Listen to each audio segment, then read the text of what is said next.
That institution जिसको आप marriage या रिलेशन जो भी रिलेशनशिप जो भी आप लोग कहते हैं, वो कह रहे हैं कि two equal and opposite forces acting on the same body and such that their lines of action are different.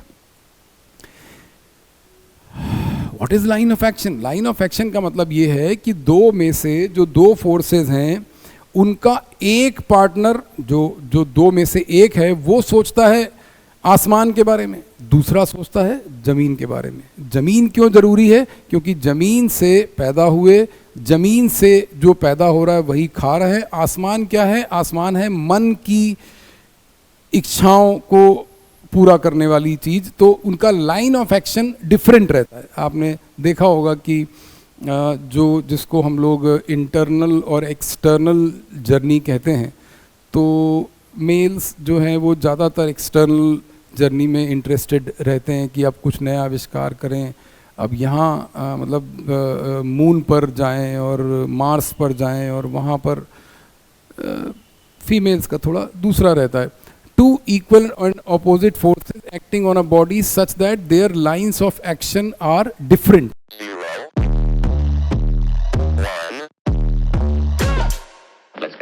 Dipole field में रोटेट करेगा. क्यों रोटेट करेगा? क्योंकि उसके ऊपर टॉर्क लगता है. कोई भी चीज़ रोटेट कर रही है इसका मतलब उसके ऊपर टॉर्क लगेगा. अब ये आर्टिकल की इतनी इम्पोर्टेंस क्यों है? ये आर्टिकल की इसलिए इतनी इम्पोर्टेंस है क्योंकि एक्चुअली मैंने आपको बताया कि जो डायपोल का एप्लीकेशन हम लोग पढ़ने वाले हैं उसमें डायपोल का रोटेशन सबसे इम्पॉर्टेंट चीज़ है. कैसे इम्पॉर्टेंट चीज़ है? पहले हम लोग इसका टॉर्क समझ लें कि टॉर्क क्या चीज़ होती है. और पैरेलल लाइन से हम लोगों ने यूनिफॉर्म इलेक्ट्रिक फील्ड यहाँ पर दिखा दी है. और अब हम लोग इसमें हम लोग एक डाइपोल बनाने जा रहे हैं. और डाइपोल की कोई एक रैंडम सिचुएशन ले रहे हैं कि ये नेगेटिव चार्ज था और ये पॉजिटिव चार्ज था. ये डाइपोल की कोई एक रैंडम सिचुएशन. और आपको पता है कि जो डाइपोल मोमेंट का डायरेक्शन है वो हम लोगों ने नेगेटिव चार्ज से पॉजिटिव चार्ज की तरफ माना है. थीटा हम लोगों ने एंगल ले लिया. मैं आपको फिर ये बात कह रहा हूँ कि डाइपोल यूनिफॉर्म इलेक्ट्रिक फील्ड में है. तो ये जो आर्टिकल का नाम है, इस आर्टिकल का नाम है रोटेशन ऑफ, इस आर्टिकल का नाम क्या हुआ? Rotation of electric dipole. Rotation of electric dipole in a uniform external electric field. ठीक बात है, ये आर्टिकल है. इस आर्टिकल को ध्यान से देखिए. क्या हुआ कि जब डाइपोल, और हम लोगों ने यहाँ पर एक रैंडम पोजीशन ली है. रैंडम पोजीशन का मतलब कि हम लोगों ने थीटा एंगल मान लिया है. मैं यहाँ पर लिख दे रहा हूँ, theta is nothing but the angle between P vector and E vector. तो पी और ई के बीच में हम लोगों ने थीटा ले लिया. अब क्या हुआ कि इलेक्ट्रोस्टैट का एक और की इक्वेशन हमारे पास है जिसको हम लोग इससे रिप्रेजेंट करते थे. इस रिप्रेजेंटेशन का क्या मतलब था कि अगर कोई पॉजिटिव चार्ज इलेक्ट्रिक फील्ड में है, यहाँ से दो बातें आती थी कि अगर कोई पॉजिटिव चार्ज इलेक्ट्रिक फील्ड में किसी पॉइंट पर रखा है तो उसके ऊपर लगने वाला फोर्स उस पॉइंट पर जहाँ वो रखा है वहाँ पर फील्ड इंटेंसिटी से इस फॉर्मूला से निकाला जा सकता है और उन दोनों का डायरेक्शन सेम होगा. इसका मतलब क्या है कि यहाँ पर जो पॉजिटिव चार्ज है उसको ध्यान से देखिए. पॉजिटिव चार्ज ये है, पॉजिटिव चार्ज के ऊपर फोर्स इस तरफ लग रहा है. ठीक है, वेरी वेल डिफाइंड. और इसी तरीके से जो नेगेटिव चार्ज के ऊपर फोर्स होगा वो उस पॉइंट पर जहाँ पर नेगेटिव चार्ज है उस पर. यहाँ पर तो हम लोगों ने यूनिफॉर्म फील्ड ले रखी है. यूनिफॉर्म फील्ड से क्या सहूलियत है हमको कि दोनों चार्जेस जहाँ पर हैं वहाँ पर इसके ऊपर फील्ड इंटेंसिटी सेम है, तो फोर्स का डायरेक्शन भी, फोर्स का मैग्नीट्यूड भी सेम होगा और डायरेक्शन ये आ गया opposite. So now we can see कि in this situation, I am repeating the situation, there is a dipole situated in a uniform electric field region such that the p vector, the dipole, the axis is inclined with respect to external electric field at an angle theta. उनका ये कहना है कि इस position में एक चीज जो यहाँ से निकल के आ रही है उसका नाम है टॉर्क। बहुत ध्यान से देखिए, टॉर्क क्या चीज होती है। ये जो टॉर्क यहाँ पर आने वाला है, इस टॉर्क से रिलेटेड एक और टर्म था, वो था कपल। और कपल क्या चीज़ है जी? ये बिल्कुल वही कपल है जो आपके दिमाग में पहले आया। पहले एक्चुअली वो आना चाहिए जो आपने क्लास 11th में या जब आपने रोटेशनल मैकेनिक्स पढ़ी तब आपने पढ़ा, लेकिन आपके दिमाग में दूसरा कपल आया जिसकी कल्पना, ठीक है। तो इस कपल की डेफिनीशन क्या है? आप चाहें तो इसको उस कपल से भी रिलेट कर सकते हैं जो आपके दिमाग में रहता है। कपल की डेफिनीशन क्या आ गई? Two equal and opposite force. Two equal and opposite forces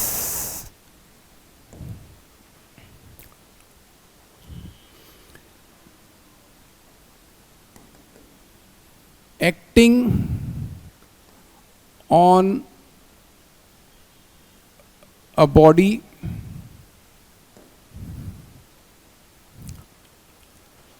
two equal and opposite forces acting on a body such that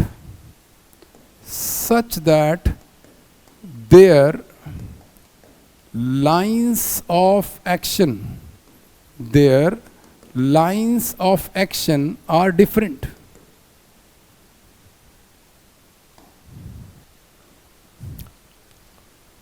ये कपल की डेफिनीशन है। अब अगर आप इसको उस कपल से रिलेट करते हैं तो पहली बात तो ये कि पहला जो डिस्क्रिमिनेशन हो जाता है वो इसी बात पर हो जाता है कि जो दो फोर्सेस हैं, जो आपके कपल की कल्पना है, वहाँ पर दोनों फोर्सेस का मैग्नीट्यूड सेम नहीं होता। उसके जो भी रीज़न हो, हमारी सोसाइटी हो, या they both themselves are responsible for this thing, but I personally believe, लेकिन वो दोनों फोर्सेस का मैग्नीट्यूड इक्वल नहीं होता। डायरेक्शन जरूर ऑपोजिट होता है। डायरेक्शन ऑपोजिट होने का मतलब है कि जो जेंडर ऑपोजिट है, डायरेक्शन उसकी वजह से ऑपोजिट हो जाता है। Acting on the same body, that institution जिसको आप मैरिज या रिलेशन, जो भी रिलेशनशिप जो भी आप लोग कहते हैं, वो कह रहे हैं कि two equal and opposite forces acting on the same body and such that their lines of action are different. What is line of action? Line of action का मतलब ये है कि दो में से जो दो फोर्सेस हैं उनका एक पार्टनर, जो दो में से एक है, वो सोचता है आसमान के बारे में, दूसरा सोचता है जमीन के बारे में। जमीन क्यों जरूरी है? क्योंकि जमीन से पैदा हुए, जमीन से जो पैदा हो रहा है वही खा रहा है। आसमान क्या है? आसमान है मन की इच्छाओं को पूरा करने वाली चीज़। तो उनका लाइन ऑफ एक्शन डिफरेंट रहता है। आपने देखा होगा कि जिसको हम लोग इंटरनल और एक्सटर्नल जर्नी कहते हैं, तो मेल्स जो हैं वो ज़्यादातर एक्सटर्नल जर्नी में इंटरेस्टेड रहते हैं कि आप कुछ नया आविष्कार करें, अब यहाँ मतलब मून पर जाएं और मार्स पर जाएं, और वहाँ पर फीमेल्स का थोड़ा दूसरा रहता है। Two equal and opposite forces acting on a body such that their lines of action are different. क्या है? जब यहाँ पर देखिए लाइन ऑफ एक्शन ये है, ये वाले फोर्स की लाइन ऑफ एक्शन ये है, this is the line of action. ये वाले फोर्स की लाइन ऑफ एक्शन ये है, the line along which the force is acting. और जिस चीज़ का नाम कपल है, जिससे हमारा टॉर्क बनता है, उस टॉर्क की डेफिनीशन क्या है? उस टॉर्क की डेफिनीशन है either of the to force, either of the magnitude of, यहाँ पर मैं इसको और प्रिसाइज कर दे रहा हूँ, magnitude of either of the two forces, ये multiplied by perpendicular distance between their lines of action, perpendicular distance between their lines of action. बहुत ध्यान से देखिए, डायग्राम में जो आपको दो लाइन्स ऑफ एक्शन दिखाई गई हैं, इन दोनों का परपेंडिकुलर डिस्टेंस कहाँ से आएगा? परपेंडिकुलर डिस्टेंस इनका ये आएगा, दोनों के लाइन्स के बीच का परपेंडिकुलर डिस्टेंस ये है। इस डिस्टेंस को अगर हम लोग यहाँ पर x मान लें तो टॉर्क की डेफिनीशन आ जाएगी either of the to force multiplied by the distance between them. ये x हम लोगों ने डिस्टेंस ले लिया। ये वाला जो डिस्टेंस है, this distance is 2a, well defined. ये हमारा 2a डिस्टेंस है। 2a डिस्टेंस से क्या होगा? 2a डिस्टेंस से ये होगा कि हम लोग x को थीटा के टर्म में रिप्रेजेंट कर पाएंगे, क्योंकि ये वाला एंगल थीटा है, इसलिए ये वाला एंगल भी थीटा है। और अगर हम लोग को x इसके टर्म में निकालना है तो ये एंगल अगर हम लोग थीटा कंसीडर कर रहे हैं, this will become perpendicular, this is hypotenuse. तो x की वैल्यू यहाँ से आ जाएगी 2a साइन थीटा। और जैसे ही हम लोग 2a लाते हैं तो हमारा इंटरेस्ट उसी में है कि 2qa आ जाए कहीं से, तो वो डाइपोल की आइडेंटिटी है। डाइपोल की आइडेंटिटी क्या है? Dipole moment is the identity of dipole. इस 2qa की वैल्यू p आ गई और ये आ गया pe साइन थीटा। बहुत ध्यान से देखिए, टॉर्क की वैल्यू जो हम लोगों ने इन दोनों फोर्सेस से, ये जो पॉजिटिव और नेगेटिव चार्ज पर ये जो फोर्सेस थे, एक बात और कि अगर डाइपोल यूनिफॉर्म इलेक्ट्रिक फील्ड में है, अगर डाइपोल यूनिफॉर्म इलेक्ट्रिक फील्ड में है तो एट एनी पोजीशन उसके ऊपर नेट फोर्स 0 होगा। ये स्टेटमेंट ध्यान से देखिए, मैं स्टेटमेंट यहाँ पर लिख दे रहा हूँ, कंफ्यूज मत करिएगा। Net force on an electric dipole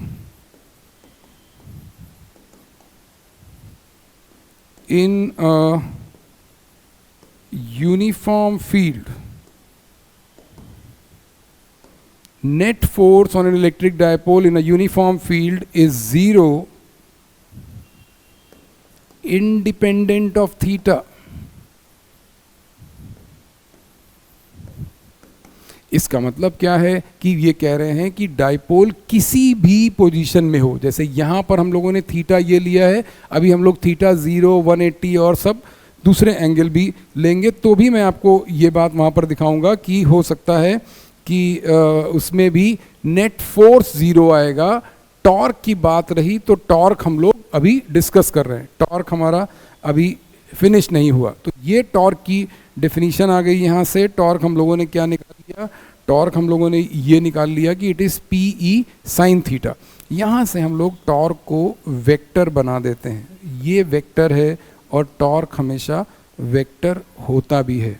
ठीक है, आपको ध्यान रखना चाहिए कि जो टॉर्क का डायरेक्शन है, अगर हम लोगों ने ये फील्ड इस प्लेन पर दिखाई है, हम लोगों ने ये P वेक्टर इस प्लेन पर दिखाया है, तो ये P वेक्टर है और ये E वेक्टर है, ये दोनों वेक्टर आप देख रहे हैं, इनके बीच का एंगल थीटा है।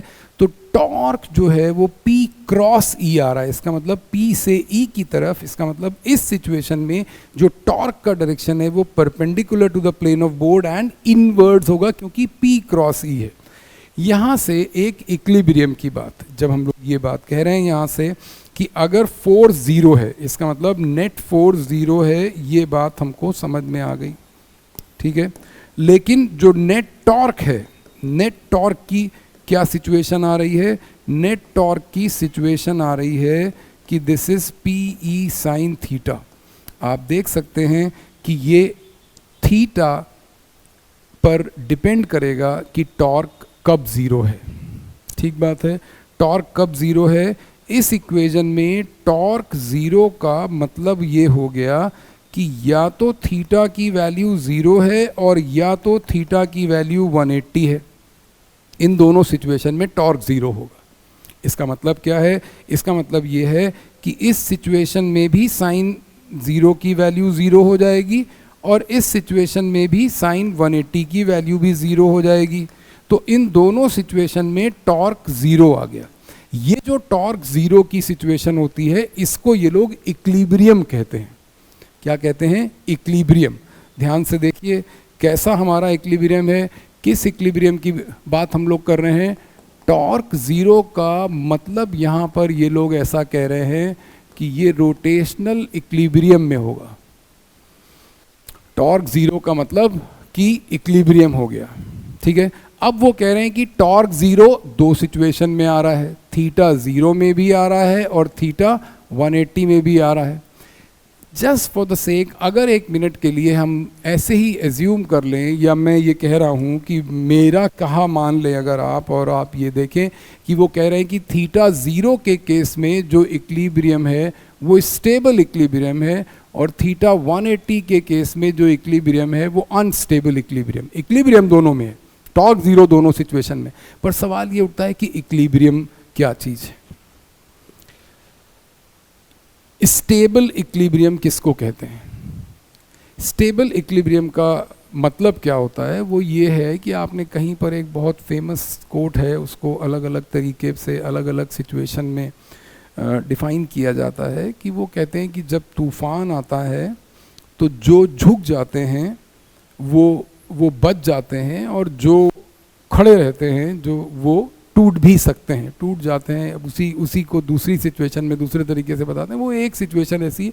हम लोग अभी यहाँ पर स्टेबल और अनस्टेबल इक्विलिब्रियम का डिफरेंस समझ रहे हैं, इसलिए मैंने ये कोट यहाँ पर दिया कि अगर मान लीजिए पहली बात कि जो भी हमारी यूनिफॉर्म इलेक्ट्रिक फील्ड है, जो भी हम लोगों ने यूनिफॉर्म इलेक्ट्रिक फील्ड यहाँ पर बनाई थी कि एक ये यूनिफॉर्म इलेक्ट्रिक फील्ड है, एक ये यूनिफॉर्म इलेक्ट्रिक फील्ड है, दोनों ही फील्ड में जो फील्ड इंटेंसिटी थी वो हम लोगों ने यूनिफॉर्म ले ली, ये ऐसे आ गई।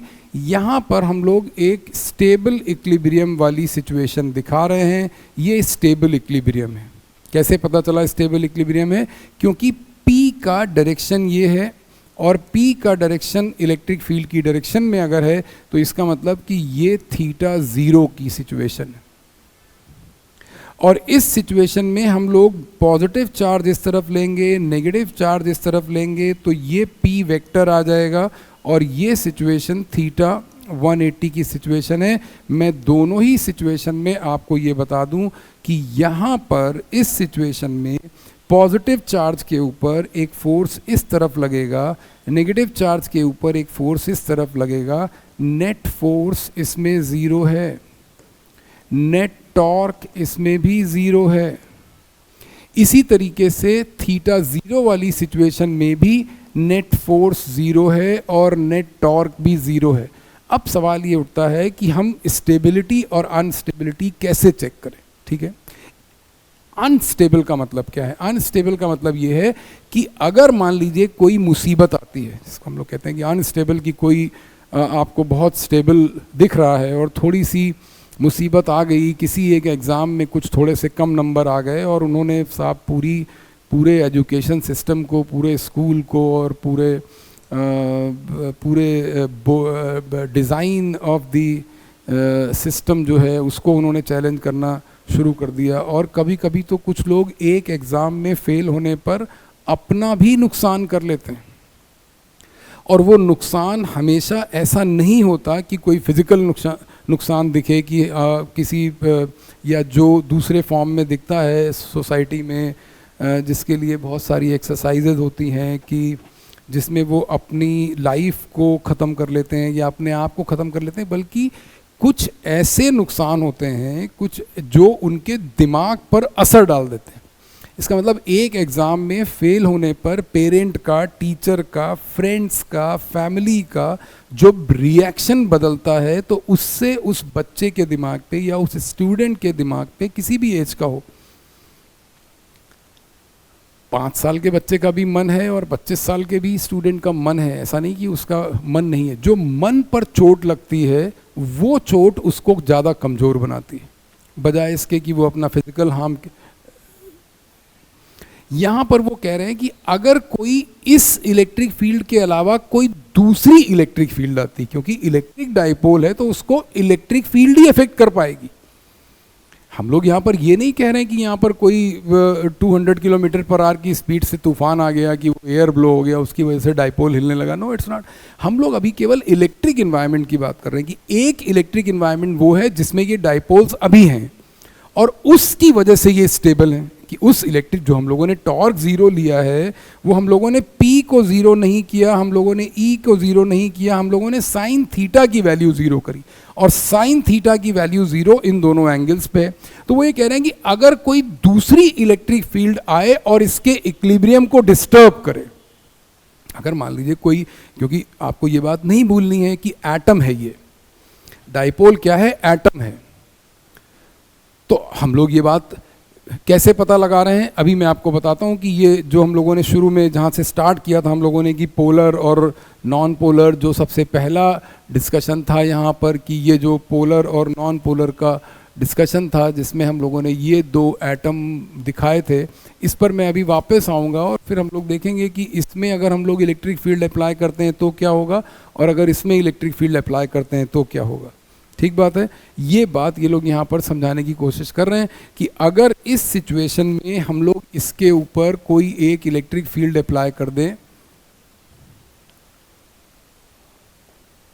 अगर हम लोग इसके ऊपर कुछ इलेक्ट्रिक फील्ड अप्लाई कर दें, ये इलेक्ट्रिक फील्ड अप्लाई की और इसके ऊपर कुछ इलेक्ट्रिक फील्ड अप्लाई कर दें, तो ये वाली जो सिचुएशन है डाइपोल की, वो थीटा नॉन ज़ीरो की सिचुएशन बन रही है। इसमें तो डाइपोल है ही नहीं, तो उनका ये कहना है कि इसमें क्या होगा कि इस एटम के अंदर नेगेटिव चार्ज इस तरफ आ जाएगा, इस इलेक्ट्रिक फील्ड के इन्फ्लुएंस में पॉजिटिव चार्ज इस तरफ आ जाएगा।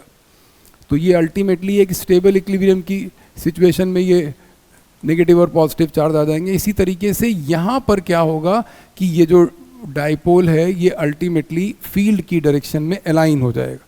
ये बात हम लोग यहाँ पर डिस्कस कर रहे हैं, इसमें जहाँ पर हम लोग स्टेबल और अनस्टेबल इक्विलिब्रियम की बात कर रहे हैं कि अगर कोई दूसरी इलेक्ट्रिक फील्ड आ गई, इसका मतलब कि कोई एक एटम था, उसके ऊपर हम लोगों ने कोई एक एक्सटर्नल इलेक्ट्रिक फील्ड अप्लाई करी एंड उसको हम लोगों ने इक्विलिब्रियम में सेट कर लिया। मान लीजिए कोई एक एटम है वो स्टेबल इक्विलिब्रियम में या थीटा 0 की सिचुएशन में, और कोई दूसरा डाइपोल जो है वो थीटा 180 के केस में। तो 0 वाले केस में क्या होने जा रहा है कि 0 वाले केस में अगर ये डाइपोल अपनी पोजीशन से डेविएट होता है, अगर ये पॉजिटिव चार्ज यहाँ आ जाए और नेगेटिव चार्ज यहाँ आ जाए, इसका मतलब ये डाइपोल यहाँ से इस पोजीशन में गया, यू कैन सी कि इस पॉजिटिव चार्ज के ऊपर फोर्स यहाँ लगेगा, इस नेगेटिव चार्ज के ऊपर फोर्स यहाँ लगेगा, और ये दोनों फोर्स मिलके इस डाइपोल को वापस 0 डिग्री में लाने की कोशिश करेंगे। Same is true for this kind of deviation कि अगर ये डाइपोल, अगर ये वाला डाइपोल किसी, मान लीजिए ये पॉजिटिव चार्ज यहाँ आ जाए और नेगेटिव चार्ज यहाँ आ जाए, अब क्या होगा, पॉजिटिव चार्ज के ऊपर इधर फोर्स लगेगा, नेगेटिव चार्ज के ऊपर इधर फोर्स लगेगा, और ये दोनों फोर्स, ये जो दोनों फोर्स हैं ये इस डाइपोल को वापस 0 डिग्री पर लाएंगे। इसलिए हम इसको स्टेबल इक्विलिब्रियम कहते हैं कि अगर डाइपोल एक बार एक्सटर्नल इलेक्ट्रिक फील्ड में थीटा 0 पर सेटल हो गया और अगर कोई टेम्परेरी इलेक्ट्रिक फील्ड उसको डिस्टर्ब करती है, शेक करती है, तो वो जिस भी पोजीशन में जाए इस इक्विलिब्रियम से ऊपर जाए, पॉजिटिव चार्ज ऊपर जाएगा तो भी वो जो फील्ड है वो फील्ड उसको वापस लाने की कोशिश करेगी, और अगर वो इस फील्ड से पॉजिटिव चार्ज नीचे जाए, नेगेटिव ऊपर जाए, तो भी वो 0 डिग्री की पोजीशन में आएगा, which is absolutely not so in case of this charge. You can see कि अगर ये नेगेटिव चार्ज यहाँ आ गया और पॉजिटिव चार्ज यहाँ आ गया, एक्सटर्नल किसी थर्ड इलेक्ट्रिक फील्ड, एक तो ये है, एक कोई दूसरी इलेक्ट्रिक फील्ड की प्रेजेंस में दूसरी इलेक्ट्रिक फील्ड अगर इसके ऊपर टेम्परेरीली अगर कहीं से इफेक्ट आता है और उसकी वजह से ये अपनी इक्विलिब्रियम से डिस्टर्ब होता है, तो क्या हुआ कि नेगेटिव चार्ज के ऊपर फोर्स इस तरफ और पॉजिटिव चार्ज के ऊपर फोर्स इस तरफ, यू कैन सी कि अब ये जो टॉर्क लग रहा है ये इसको वापस इस पोजीशन में लाने की कोशिश कर रहा है। बहुत ध्यान से देखिए कि वो वापस 180 में नहीं आएगा, बल्कि ये पॉजिटिव चार्ज घूम के इधर आना चाहेगा और ये नेगेटिव चार्ज घूम के इधर आना चाहेगा। इसका मतलब ये अल्टीमेटली फिर से 0 डिग्री में आ जाएगा, और जिस फील्ड में ये है उसी फील्ड की वजह से आ जाएगा, क्योंकि ये वापस अपनी पोजीशन में जा रहा है। इसलिए इसको हम लोगों ने स्टेबल इक्विलिब्रियम का नाम दिया कि ये स्टेबल इक्विलिब्रियम है। और इसी तरीके से ये वाला, क्योंकि अगर ये एक बार अपनी पोजीशन से डिस्टर्ब होता है तो ये वापस अपनी पोजीशन में नहीं आता, बल्कि ये 0 डिग्री में जाता है। इसलिए ऐसे इक्विलिब्रियम को जब डाइपोल 180 डिग्री पर रेस्ट करता है, 180 डिग्री पर सेटल डाउन होता है, तो उसको अनस्टेबल कहा जाता है। कि इफ़ वी कैन इंश्योर कि there is no any other field, जिस फील्ड में वो इक्विलिब्रियम में सेटल्ड है, थीटा 180 पर सेटल्ड है, वो फील्ड तो है, अब इसके अलावा हम ये इंश्योर करें कि वो किसी तीसरी इलेक्ट्रिक फील्ड का प्रभाव उस डाइपोल पर नहीं आएगा, अगर हम ये इंश्योर कर पाएंगे देन इट्स फाइन। बट अगर, क्योंकि हम ऐसा गारंटी लेना मैटर के केस में ये मुश्किल होता है, इसलिए हम लोग स्टेबल इक्विलिब्रियम को प्रेफर कर रहे हैं। बहुत ध्यान से देखिए, अभी क्या है कि अभी हम लोग इसकी पोटेंशियल एनर्जी की बात करेंगे। किसकी बात करेंगे? Potential energy. क्या चीज़ है पोटेंशियल एनर्जी? देखिए, पोटेंशियल एनर्जी क्या चीज़ है। अगर हम लोगों ने यहाँ पर यूनिफॉर्म इलेक्ट्रिक फील्ड हम लोगों ने ली, ये हमारी यूनिफॉर्म इलेक्ट्रिक फील्ड है, ठीक है। और इस यूनिफॉर्म इलेक्ट्रिक फील्ड में अगर हमारा डाइपोल रोटेट कर रहा है, ये वाली सिचुएशन जो थी नेगेटिव से पॉजिटिव वाली, थीटा की सिचुएशन कि हम लोगों ने इसको थीटा एंगल पर अलाइन किया। हम लोग ऐसा करना चाह रहे हैं कि जब ये डाइपोल रोटेट करेगा मतलब क्या, कि इन्होंने कहा कि let us say that dw is small work done, let us say dw is small work done या work done, small work done in rotating the dipole through a small angle d theta, D theta. बहुत ध्यान से देखिए, D theta का मतलब क्या है? D theta का मतलब ये है कि टॉर्क का फॉर्मूला जो हम लोगों ने P E sine theta derive किया, वो ये कह रहे हैं कि अगर इसका ओरिएंटेशन थीटा से थीटा प्लस डी थीटा आ जाए, इसका मतलब कि ये डाइपोल इस अपनी पोजीशन से थोड़ा सा और रोटेट करके आ जाए, नेगेटिव चार्ज यहाँ आ जाए, पॉजिटिव चार्ज यहाँ आ जाए, ये वाला एंगल डी थीटा मान रहे हैं। तो उन्होंने कहा कि ऐसी सिचुएशन में जो वर्क डन होगा वो हम लोग इस फॉर्मूला से निकाल लेते हैं, P E sine theta d theta. और P E sine theta d theta का मतलब क्या है कि हम लोग इसको इंटीग्रेट कर देते हैं। और इंटीग्रेट कहाँ से कहाँ तक करते हैं? इंटीग्रेट करते हैं थीटा 1 से थीटा 2 तक। बहुत ध्यान से देखिए, थीटा 1 और थीटा 2 क्या चीज़ है? Theta 1 and theta 2 are the initial and final orientation. इसका मतलब ये वर्क डन का फॉर्मूला आ जाएगा, पी ई साइन थीटा को इंटीग्रेट करना है। साइन थीटा को इंटीग्रेट करने पर आता है माइनस कॉस थीटा, और इसकी लिमिट लगा देंगे थीटा 1 से थीटा 2, ठीक है। बहुत ध्यान से देखिए, थीटा 1 और थीटा 2 क्या चीज़? ये कह रहे हैं कि जो वर्क डन यहाँ से आएगा वो आएगा P E minus cos theta 2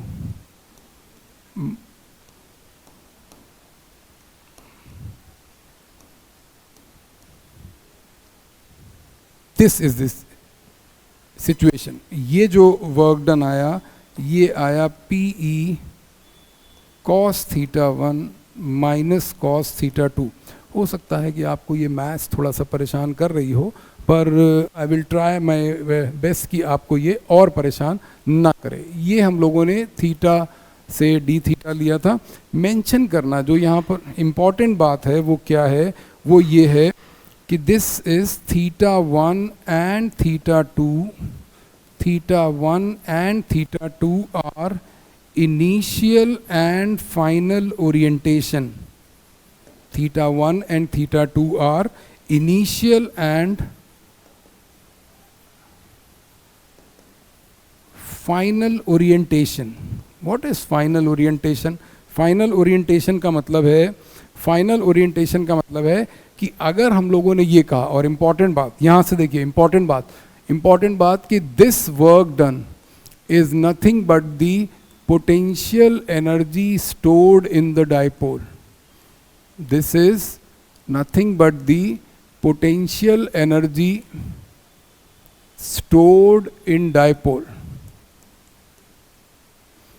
what is going to happen? This is that the potential energy is given by PE cos theta 1 minus cos theta 2.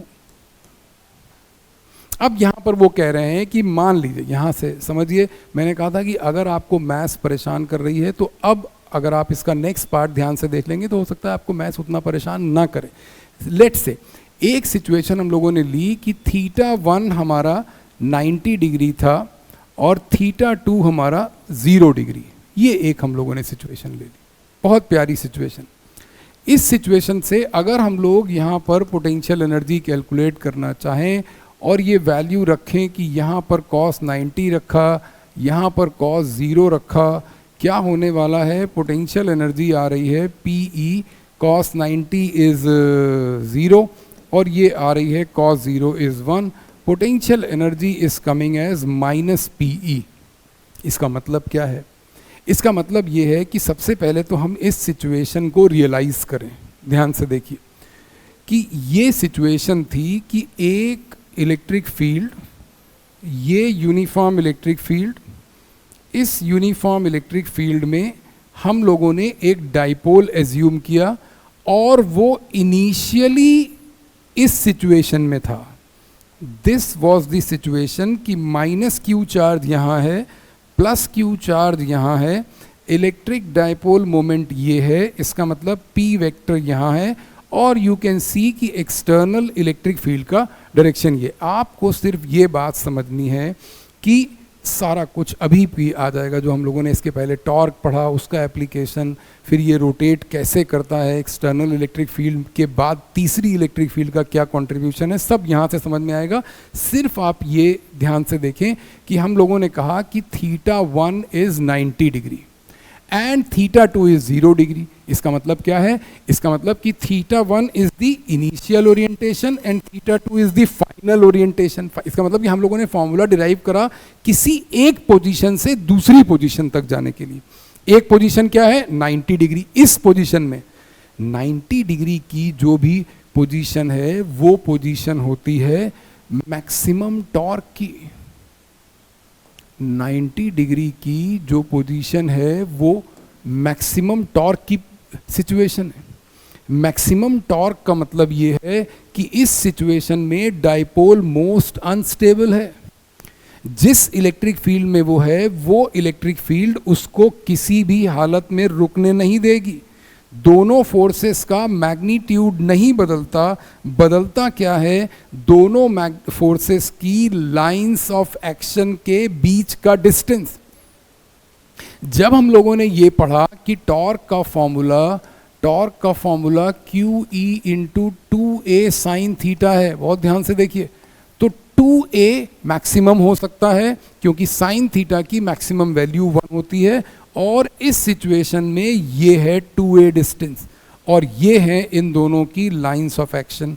तो इस पोजीशन में क्योंकि टॉर्क मैक्सिमम है तो डाइपोल रुक नहीं सकता. कौन इसको रोटेट करेगा? जिस इलेक्ट्रिक फील्ड में डाइपोल है वही इलेक्ट्रिक फील्ड उसको रोटेट करेगी. क्या होगा कि थीटा 0 का मतलब आ गया, थीटा 0 का मतलब है कि ये मिनिमम टॉर्क की सिचुएशन में आ रहा है और केवल मिनिमम टॉर्क नहीं है, ये स्टेबल होने की भी चेष्टा कर रहा है. बहुत ध्यान से देखिए, चेष्टा माने प्रयास. क्या प्रयास कर रहा है? कि वो यहाँ से 0 डिग्री पर आ जाए. इसका मतलब कि इस डाइपोल का फाइनल अलाइनमेंट यहाँ हो जाएगा, ये पॉजिटिव चार्ज रोटेट करके यहाँ आ जाएगा और ये नेगेटिव चार्ज रोटेट करके यहाँ आ जाएगा. ये इसका रोटेशन, ये इसका रोटेशन और हमारा डाइपोल फाइनली अलाइन हो गया इस लाइन पर. ठीक है, तो वो कह रहे हैं कि जब 90 डिग्री से 0 डिग्री में आएगा तो इंटरेस्टिंग बात क्या है कि पोटेंशियल एनर्जी नेगेटिव है. मैं जो बात आपको समझाना चाह रहा हूँ वो ध्यान से देखिए. पोटेंशियल एनर्जी नेगेटिव होने का मतलब ये होता है कि अगर डाइपोल रोटेट कर रहा है फील्ड में और जो भी पोटेंशियल एनर्जी इस फॉर्मूला से आ रही है, अगर हमारी इस फॉर्मूला में जो हमारा PE cos theta 1 minus cos theta 2, ध्यान से देखिए, इस फॉर्मूला में U is the potential energy stored in the dipole. मैं पूरी स्टोरी लिख दे रहा हूँ. U is the electric potential energy stored in the dipole when it rotates from θ1 to θ2। इसका मतलब कि θ1 एंड θ2 क्या चीज है? The orientation of dipole with respect to electric field, जिस इलेक्ट्रिक फील्ड में वो है। अगर पोटेंशियल एनर्जी नेगेटिव आती है, हम इसका मतलब ये निकालते हैं कि work is done by the field itself. Field itself का मतलब क्या है कि जिस फील्ड में डाइपोल है, ये वाली फील्ड जिस फील्ड में डाइपोल है, और अगर पोटेंशियल एनर्जी पॉजिटिव आती है तो हम लोग इसका मतलब ये निकालते हैं कि work is done by the external agency. Work is done by the external agency. ये एक्सटर्नल एजेंसी क्या होगी? ये कोई मैकेनिकल एजेंसी नहीं होगी, ये कोई दूसरी इलेक्ट्रिक फील्ड। इसका मतलब कि जिस इलेक्ट्रिक फील्ड में डाइपोल है उसके अलावा कोई दूसरी इलेक्ट्रिक फील्ड। आप ये देख रहे हैं कि हम लोग इसका एक और एग्जाम्पल देख सकते हैं। जैसे हम लोगों ने ये देखा कि θ1 90 से θ2 0। आप ऐसा मान लीजिए कि अगर θ1 मान लीजिए 0 डिग्री है। θ1 0 डिग्री का मतलब क्या है? θ1 0 डिग्री का मतलब ये होता है कि dipole is set in stable equilibrium. मैं इसका मतलब यहाँ पर लिख दे रहा हूँ कि this means the dipole is set, in stable equilibrium position. तो अगर ये डाइपोल स्टेबल इक्विलिब्रियम में सेट है और हम लोग ये कह रहे हैं कि θ2 की वैल्यू हम लोगों ने 90 डिग्री ले ली, से दैट 90 डिग्री, इसका मतलब कि हम उसको स्टेबल पोजीशन से दोबारा अनस्टेबल पोजीशन में ले जाना चाह रहे हैं।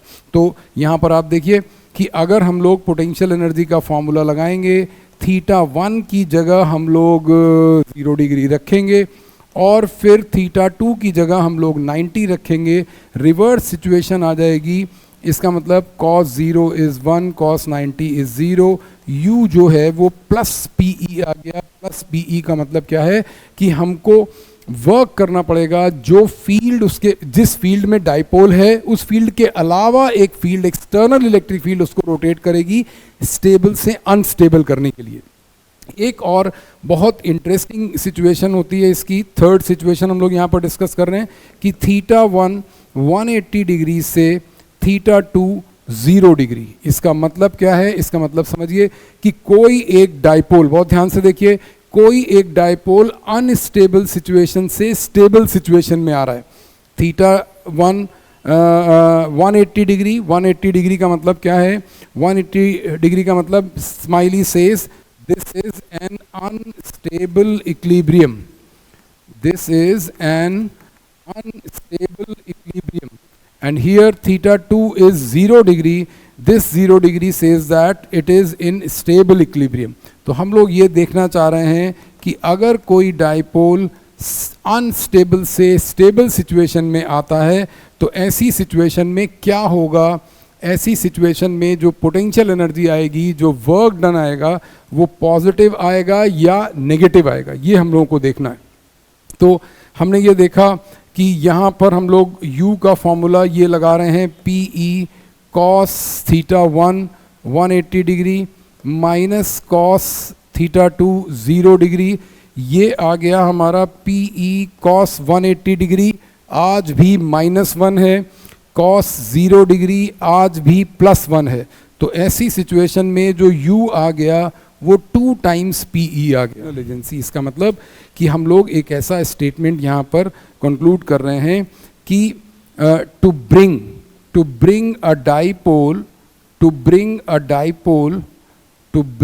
Dipole from unstable to stable equilibrium, unstable to stable equilibrium, ये जो -2 PE वर्क डन आया, इसका मतलब कि वो जो हम लोगों ने एग्जाम्पल देखा था कि अगर 180 डिग्री पर, इसके पहले वाले केस में हम लोगों ने देखा था कि 180 डिग्री पर ये वाले इक्विलिब्रियम में, अनस्टेबल इक्विलिब्रियम में, अगर ये जरा सा भी अपने इक्विलिब्रियम से शिफ्ट होता है, किसी एक्सटर्नल फील्ड की वजह से ये इसका इक्विलिब्रियम डिस्टर्ब होता है, और वो मान लीजिए एक टेम्परेरी, एक मोमेंटली एक तूफान आया इलेक्ट्रिक फील्ड का और वो निकल के चला गया, तो ये जिस फील्ड में है वो फील्ड उसको दोबारा वहां पर ले जाएगी। हम लोगों ने यहाँ पर लिखा नेगेटिव एनर्जी का मतलब है, नेगेटिव वर्क डन का मतलब है कि work is done by the field itself to bring a dipole from unstable to stable equilibrium. The field itself will do a work equals to 2PE। ये 2PE work done करना पड़ेगा कि किसी dipole को स्टेबल से unstable situation में लाने में, अनस्टेबल से स्टेबल में लाने में ये वर्क डन हम लोगों को करना पड़ा 2P का। अगर इसका रिवर्स होता है, या जनरल केसेस में ऐसा होता है कि किसी भी एक जो आपसे प्रॉब्लम पूछी जाती है उसमें वो किसी भी एक पोजीशन से दूसरी पोजीशन में उसको लाने में आपको वर्क डन निकालना होता है। तो यहाँ पर रोटेशन वाली जो सिचुएशन है उसको हम लोग कंक्लूड कर रहे हैं कि किसी भी डाइपोल के ऊपर जो टॉर्क लगेगा, किसी भी डाइपोल पर जो टॉर्क लगेगा वो आ रहा है PE साइन थीटा। ये हम लोगों ने कैलकुलेट किया। अगर इसका वेक्टर फॉर्म देखना है तो ये P क्रॉस E हो जाता है। इसका थर्ड पॉइंट इसका ये है कि टॉर्क ज़ीरो की सिचुएशन में थीटा 0 और 180 दोनों होता है। ये इसका important point. Next important point ये है कि थीटा 0 की सिचुएशन में ये स्टेबल इक्विलिब्रियम है और थीटा 180 की सिचुएशन में ये अनस्टेबल इक्विलिब्रियम है। दोनों का मतलब हम लोगों ने डिटेल में समझा है। नेक्स्ट पॉइंट इसका ये है कि जो पोटेंशियल एनर्जी स्टोर्ड या वर्क डन है that is cos theta 1 minus cos theta 2, जहाँ पर theta 1 and theta 2 are initial and final orientation. जिसमें अगला पॉइंट ये था कि अगर u नेगेटिव आ रहा है इसका मतलब ये है कि work is done by field itself. जिस फील्ड में वो है वो फील्ड उसको डाइपोल को खुद रोटेट करेगी, और इस तरीके से अगर u की वैल्यू पॉजिटिव आ रही है इसका मतलब ये है कि work is done by external agency. Work is done by external agency. ध्यान रखिएगा ये डाइपोल केवल कहानी नहीं है, इसका रियल प्रैक्टिकल एप्लीकेशन हम लोग अपने अगले टॉपिक में जो कैपेसिटेंस वाला टॉपिक है, जहाँ पर हम लोग एक डाइलेक्ट्रिक स्लैब हम लोग कैपेसिटर की दोनों प्लेट के बीच में रखेंगे, वहाँ पर इस आर्टिकल का डायरेक्ट एप्लीकेशन आएगा। वहाँ आपको ये बात याद रखनी पड़ेगी कि जब हम लोगों ने एक्सटर्नल इलेक्ट्रिक फील्ड अप्लाई करी तो पोलर हो या नॉन पोलर हो, दोनों ही सिचुएशन में, जैसे ये जो हम लोगों ने पढ़ा कि ये जो सिचुएशन थी कि डाइपोल के ऊपर जो भी टॉर्क लग रहा है वो PE साइन थीटा ये यहाँ से आएगा PE साइन थीटा से। तो ये सिचुएशन वहाँ पर देखनी पड़ेगी कि जब हम लोग किसी डाइलेक्ट्रिक मटेरियल पर जब हम लोग कोई एक्सटर्नल इलेक्ट्रिक फील्ड अप्लाई करते हैं तो डाइपोल का अलग अलग एटम में अलग अलग ओरिएंटेशन होता है, थीटा की वैल्यू कुछ भी होती है, बट अल्टीमेटली सारे डाइपोल स्टेबल इक्विलिब्रियम में 0 डिग्री पर अलाइन हो जाएंगे। तो देखते हैं हम लोग डाइपोल का एप्लीकेशन कैसे हम लोग समझ पाते हैं कैपेसिटर वाले चैप्टर में। नेक्स्ट चैप्टर हमारा कैपेसिटर है।